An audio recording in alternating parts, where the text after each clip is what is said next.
അങ്ങനെ ക്ഷമയോടെ കുറച്ച് ദിവസം ഇങ്ങനെ മാറി മാറി ഇങ്ങനെ കൊടുത്തപ്പം ഒരുവിധം കുഴപ്പമില്ലാണ്ട് നമ്മൾ പുറത്ത് നിന്ന് ഇങ്ങനെ ഇല വയ്ക്കുമ്പോഴെങ്കിലും വരുന്നുണ്ട്. അപ്പം നമ്മളിങ്ങനെ പതുക്കെ പതുക്കെ ഇവരെ ഒന്ന് അടുപ്പിക്കാൻ നോക്കുക. ഇവരൊന്നും ഹാൻഡ് ഫീഡ് ചെയ്ത ചിക്സൊന്നുമല്ല, നമ്മളിപ്പം വാങ്ങിച്ചതല്ലേ ഉള്ളൂ.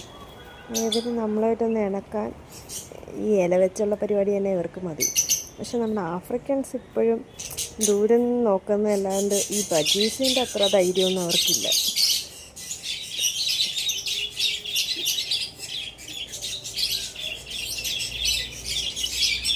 അവിടെ നല്ല അടി അടങ്ങണം.